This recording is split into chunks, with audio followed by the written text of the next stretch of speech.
Hey guys, this is Guy4 bringing you another episode of Let's Play Pokemon FireRed. In the previous part, I went to the SSN, finished it, and shut off a few things around here. I wanted to let you know that I now have owned 32 Pokemon. I went back and caught every Pokemon that I missed, and took advantage of trading a Nidoran male for a Nidoran female at the beginning of the underground path. So I did pick up the item finder, but I haven't had any success using it yet. I wanted to show you that my team now, I have a Meowth with me.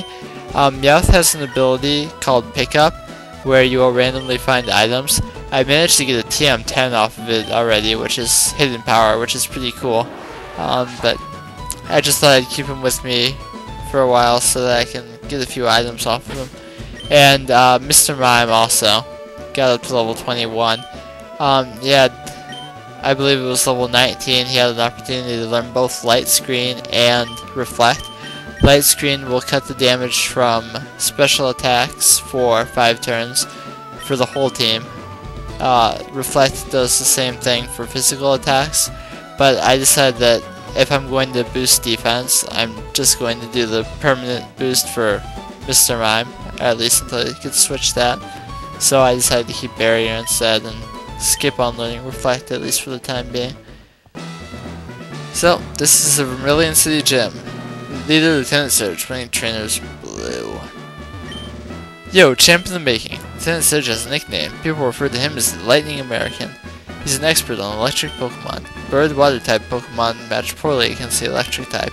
Beware of paralysis too. Lieutenant Surge is very cautious. He's locked himself in, so it won't be easy getting to him. What he means by that is, this is no place for kids, not even if you're good. I guess I have to take down this guy before they'll even let me explain what he means by locking him in. So, Sailor Dwayne coming at me with a Pikachu here, and I can't imagine that it'll last very long here. Ah, darn, so close. Double Team is a very annoying move. It will raise evasiveness, and they will use it over and over and over again until you have virtually no chance of hitting them. At least he didn't do that this battle. So, Mimien grew to level 22 and is trying to learn Magical Leaf, which I do want to learn. Yeah, even again, getting rid of Light Screen.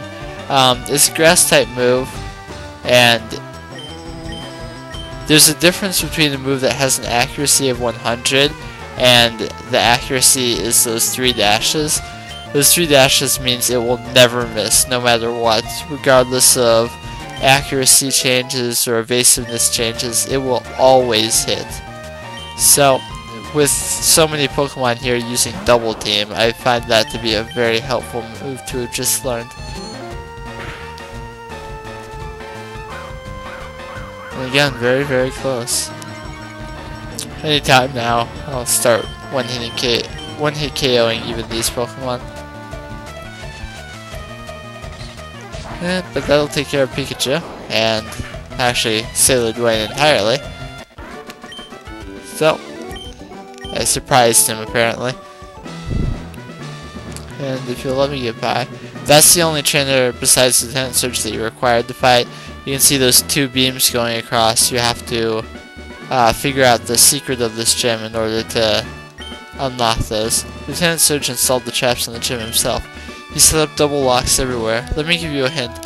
When you open the first lock, the second lock is right next to it. And it's different every single time. It will never be the same, so whatever my setup of locks is might not be the same as yours. Also, when you find the first lock, even if one right next to it is one you checked before, it's still possible that that one is the second lock. So, just because you check the lock once doesn't mean that the second lock can't be that one. And we got Voltorb confused here. And I imagine this guy's other Pokemon is a Magnemite, which I will probably not want to fight with Mimien, because Steel, in addition to resisting so many other types, also happens to resist Psychic. So when you see the Magnemites, if you have ground or fire or fighting, any of those would be good to use against the Magnemites, since those are the types that are super effective against steel. And even though I haven't found the locks yet, I'll go ahead and take out this guy while I'm fighting the other trainers. It says that while he was in the army, Lieutenant Surge was in charge, and he was a hard taskmaster.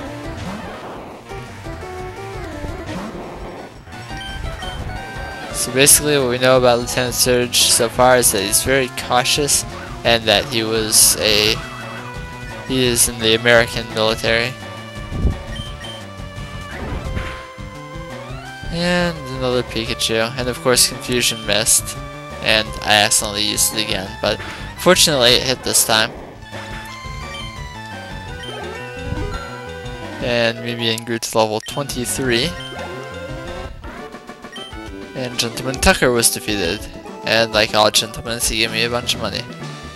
So I'm going to look around for this lock here.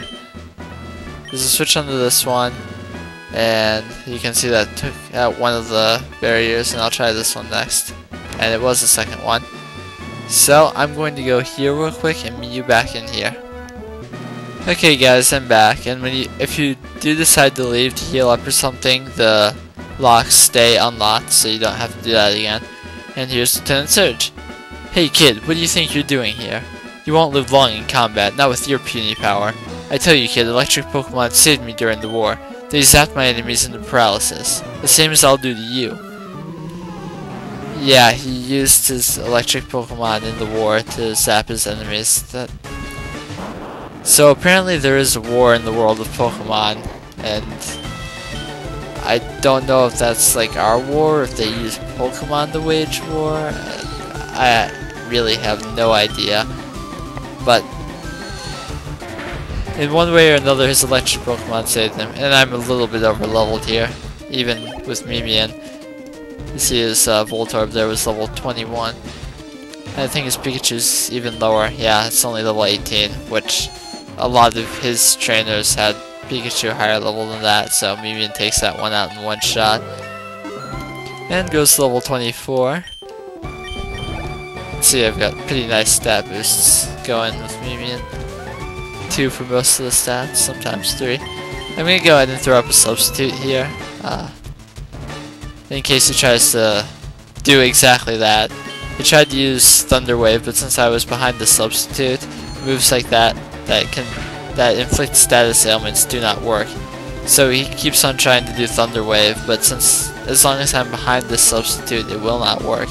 He has to take it out before he has any chance of actually paralyzing me. Which makes this battle seem a whole lot easier when you can't be paralyzed. So, 3 confusions, Raichu's down. That...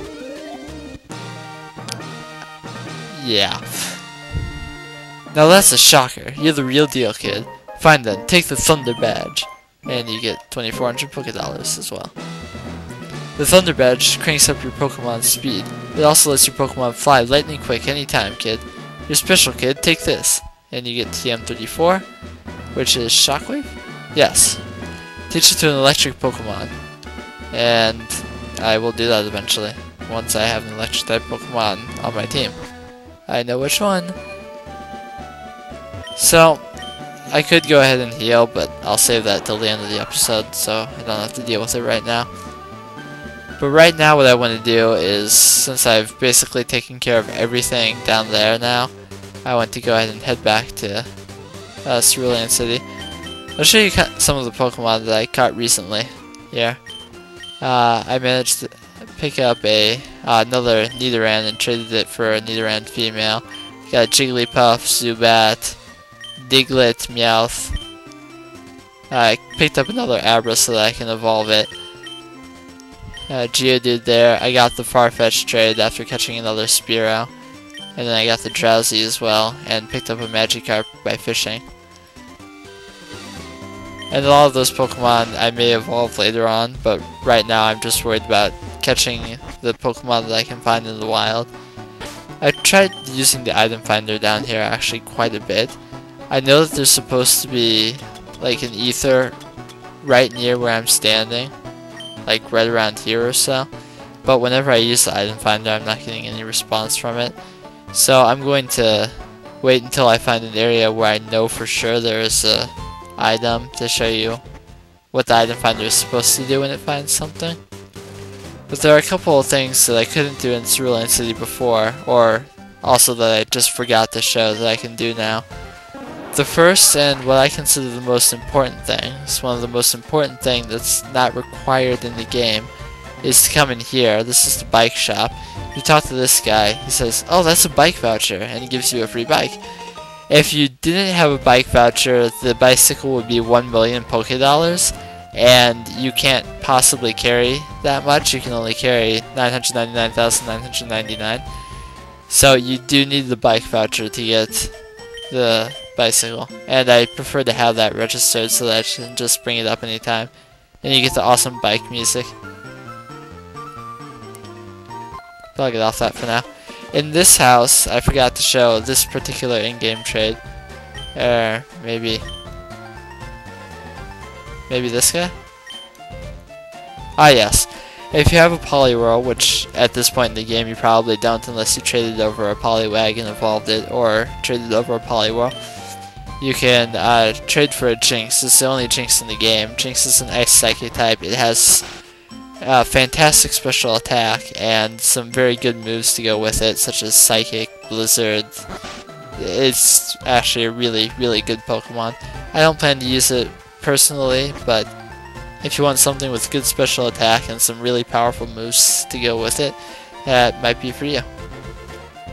So the next thing I'm going to do is go over to Route 9 here, and I'm actually going to save that for the next video. I know this hasn't been a really long video, but again, took out a gym in this video and I consider that really good progress.